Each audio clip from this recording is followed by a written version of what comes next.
Welcome to biology class. Students, in this video we are going to discuss about chloroplast.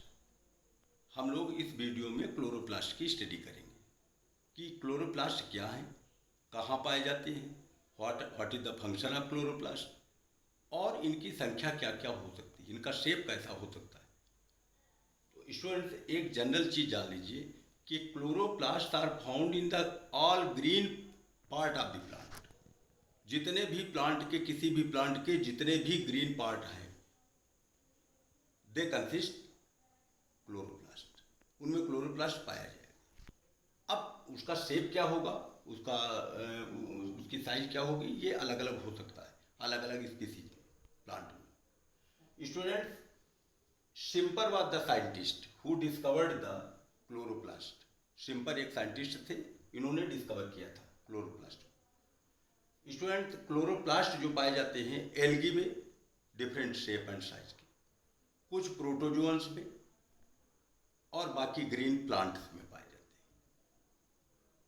ये green part में ही पाए जाएंगे केवल plant के, और क्योंकि ये ग्रीन कलर के स्वयं होते हैं, इस वजह से, इसकी वजह से due to the presence of chloroplast the part of the plant turns green, हरा हो जाता है, वही हमको हरा नजर आने लगता है।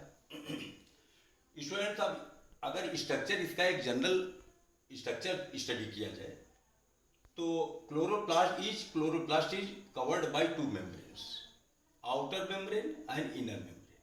These are the two membranes, these are the covering which covers the chloroplast. Student, chloroplast के अंदर इन मेम्ब्रेन से घिरा हुआ एक मैट्रिक्स पाया जा रहा है। दिस इज द मैट्रिक्स, एक लिक्विड पाया जा रहा है।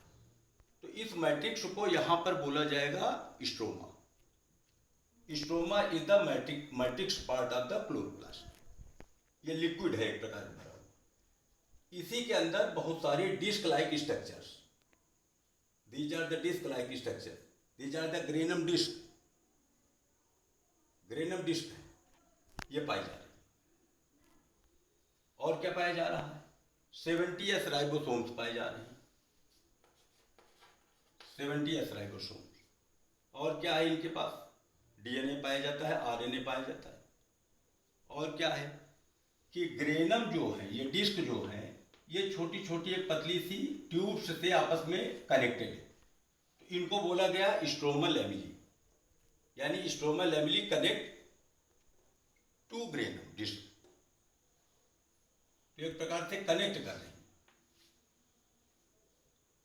और इनमें बीच बीच में कहीं ना कहीं स्टार्च ग्रेन्स भी स्टोर रहते हैं, तो दिखाई पड़ते हैं। अब अगर इस डिस्क में से एक स्ट्रक्चर को, एक यूनिट को हम निकाल करके बाहर कर लें, तो दिस इज द थाइलाकॉइड, यानी ये जो एक आप देख रहे हैं, दिस इज द थाइलाकॉइड।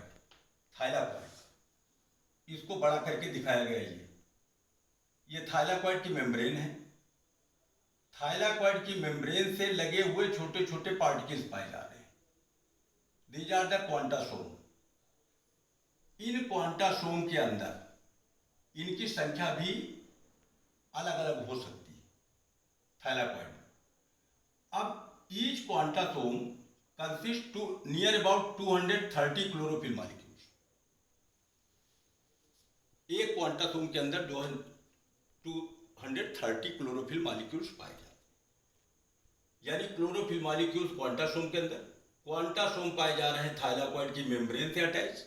ये नीट में क्वेश्चन पूछ लेते हैं, quantasomes are attached to which membrane, तो यहां आपको बताना है थाइलाकॉइड की मेम्ब्रेन। ये नीट बढ़िया क्वेश्चन। अब उसके बाद क्या करते हैं, क्लोरोफिल जो पाए जाते हैं ये ग्रीन कलर के होते हैं, तो ये इसकी वजह से जो है ग्रीन पार्ट आ जाते हैं पौधों के। स्टूडेंट, इसको सेमी ऑटोनॉमस ऑर्गन भी बोला गया है। सेमी ऑटोनॉमस ऑर्गन क्या है, आपने माइटोकॉन्ड्रिया में स्टडी किया है पिछले वीडियो में, कि सेमी ऑटोनॉमस ऑर्गन से उनको बोला जाता है जिनमें अपना स्वयं डीएनए, आरएनए, राइबोसोम्स ये सब पाए जाए, यानी इनकी टोटल एक प्रकार से अपनी मशीनरी स्वयं पाई जा रही है।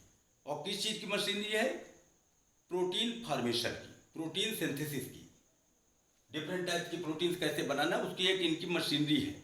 अब प्रोटीन्स की क्या जरूरत है इनको, क्योंकि एंजाइम का निर्माण प्रोटीन से ही होता है। जितने भी एंजाइम्स हैं, all the enzymes are made up of proteins. तो प्रोटीन इसलिए जरूरी है। अब एंजाइम क्यों जरूरी है, क्योंकि जितनी भी क्रियाएं चल रही हैं वो किसी न किसी एक एंजाइम से चल रही हैं, इसका मतलब एंजाइम भी जरूरी है। तो एंजाइमेटिक प्रोसेस चला करती, तो उनके लिए इनको डीएनए चाहिए था, राइबोसोम चाहिए और आरएनए चाहिए, तो प्रोटीन का सिंथेसिस कर सकते हैं। इसी वजह से इनको बोला गया semi autonomous organ. Okay student, तो इस वीडियो के माध्यम से आप लोगों ने कई चीज़ें सीखी होंगी कि क्लोरोप्लास्ट क्या है, ये सेल के अंदर पाए जाते हैं, सेल को ग्रीन कलर देते हैं और ये किचन ऑफ द सेल कहलाते हैं। इनका पूरा काम होता है, फंक्शन होता है कि क्लोरोफिल के मॉलिक्यूल्स सनलाइट को एब्जॉर्ब करते हैं, सनलाइट को एब्जॉर्ब करके उस एनर्जी को केमिकल एनर्जी में एटीपी के रूप में बना देते हैं। These chlorophyll molecules absorb the sunlight and light energy. This light energy is converted by the chlorophyll molecules into the chemical energy in the form of ATP. ATP में यही बात फीड कर देती है और वो ATP हमारा जो भोजन स्टार्च ग्रेन्स वगैरह बनते हैं तो उसमें स्टोर हो गए, यानी वो एनर्जी हमारे भोजन में आ गई। अब वो भोजन हम खाते हैं तो वो एनर्जी हमारी बॉडी में आ रही, यानी ये एनर्जी का सर्कुलेशन इस टाइप होता है। तो ओके स्टूडेंट्स, मिलते हैं नेक्स्ट वीडियो में, तब तक के लिए थैंक्स।